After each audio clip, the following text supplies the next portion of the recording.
sa inyong lahat. Kami ang Team Binignit. At narito kami para ipahayag sa inyo ang aming proyektong paikot na daloy ng ekonomiya at ang mga nakapaloob nito. Ano ang paikot na daloy ng ekonomiya? Ito ay nagpapakita ng paraan kung paano tumatakbo ang ekonomiya. Dito makikita ang mga institusyon na may mahalagang papel na ginagampanan para ang ekonomiya ay mas higit na mapalago.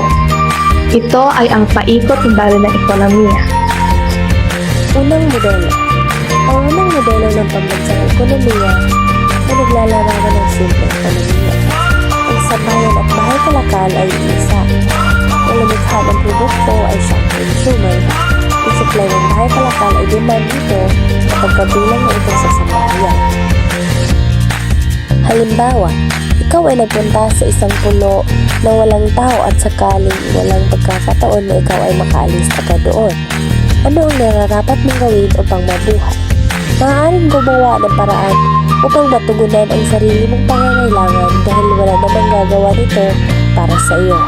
Ikaw ay maghahanap ng pagkain, gagawa ng sariling bahay, at bubuo ng sariling damit. Sa madaling salita, ang sambahayan at bahay kalakal ay ikaw lamang.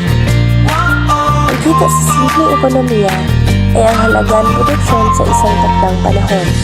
Inaasahan na ang halaga ng produksyon ay siya ring halaga ng pagkonsumo sa produkto. Upang lumago ang ekonomiya, kinakailangang maitaas ang kaukulang aktor ang kanyang produksyon at pagkonsumo.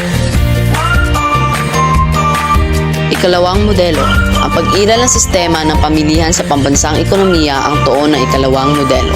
Ang sambahayan at bahay kalakal ang mga pangunahing sektor dito. Sila ay binubuo ng iba't ibang aktor. Sa puntong ito, masasabing magkaiba ang sambahayan at bahay kalakal.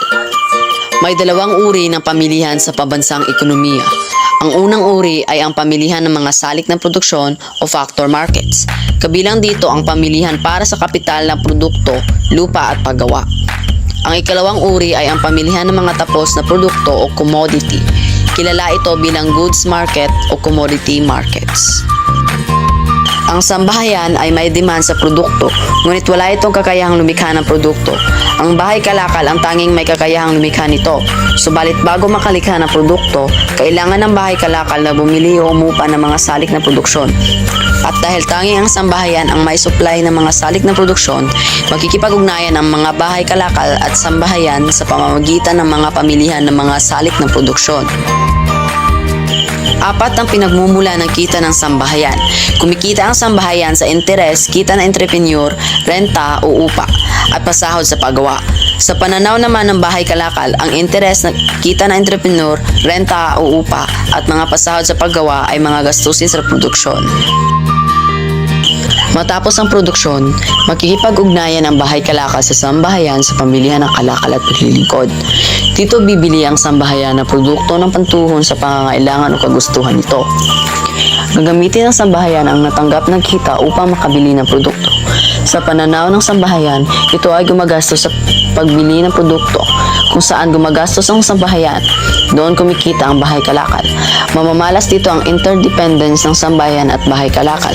Ang dalawang aktor ay umaasa sa isa't isa upang matugunan ang kanilang mga pangangailangan at kagustuhan. Sa ikalawang modelo, ang paglago ng ekonomiya ay nakabatay sa produksyon. Upang maitaas ang produksyon, kailangan marami ang magagamit na salik ng produksyon. Bukod dito, kailangan may taas din ang antas ng produktibidad ng mga salik. Sa makatuwid, kailangan ng paglago ng kapital. Kailangang dumami ang oportunidad sa trabaho. Kailangan malinang ang produktibidad ng lupa. Kailangang mapag-ibayo ng entrepreneur ang kaniyang kaalaman sa pagpapatakbo ng negosyo. Sa ganitong kalagayan, tataas ang mga kita ng sambahayan at bahay kalakal. Ikatlong modelo. Ang ikatlong modelo ay napapakita ng dalawang pangunahing sektor, ang sambahayan at bahay kalakal. Isinasaalang-alang ang sambahayan at bahay kalakal ang kanilang mga desisyon sa panghinaharap. Hindi ginagamit ng sambahayan at ang lahat ng kita para sa pamimili. Hindi lang pangkasalukuyang produksyon ay iniisip ng bahay kalakal. Bukod sa pamimili at paglikha ng produkto, ang pag-impok at pamumuhunan ay nagiging mahalagang gawaing pang-ekonomiya. Nagaganap ang mga nasabing gawain sa mga pamilihang pinansyal or financial market. Tatlo ang pamilihan sa ikatlong modelo. Ang mga pamilihan ay para sa salik ng produksyon, commodity or tapos na produkto at para sa mga pinansyal na kapital. Ang ikaapat na modelo ay ang modelong kung saan ang pamahalaan ay lumalahok sa sistema ng pamilihan o merkado. Maaaring maliit at mabagal o malaki at aktibo ang gampanin ng pamahalaan sa sistemang ito. Pumapasok dito ang pagbabayad ng buwis bilang karagdagang gawain sa ekonomiya. Ang kita na nagmumula sa buwis ay tinatawag na public revenue. Ito ang ginagamit ng pamahalaan upang makagawa ng public services. Ikalimang modelo. Sa naunang apat na modelo, ang pambansang ekonomiya ay sarado. Ang saradong ekonomiya ay hindi nakikipag-ugnayan sa mga dayuhang ekonomiya. Ang tuon lamang ng mga naunang talakayan ay ang panloob na takbo ng ekonomiya. Ang perspektibo sa saradong pambansang ekonomiya ay domestic. Iba pang usapin, kapag ang pambansang ekonomiya ay bukas, may kalakalang panlabas ang bukas na ekonomiya. Ang kalakalang panlabas ay ang pakikipagpalitan ng produkto at salik ng pambansang ekonomiya sa mga dayuhang ekonomiya. May mga sambahayan at bahay kalakal ang dayuhang ekonomiya. Pareho rin sila na may pinagkukunang yaman. Maaaring magkaiba ang kanyuan at dami ng mga ito. Maaaring kailangan nila ang ilan sa mga ito bilang salik ng produksyon. Ang pangangailangan sa pinagkukunang yaman ay isang basihan sa pakikipagkalakalan.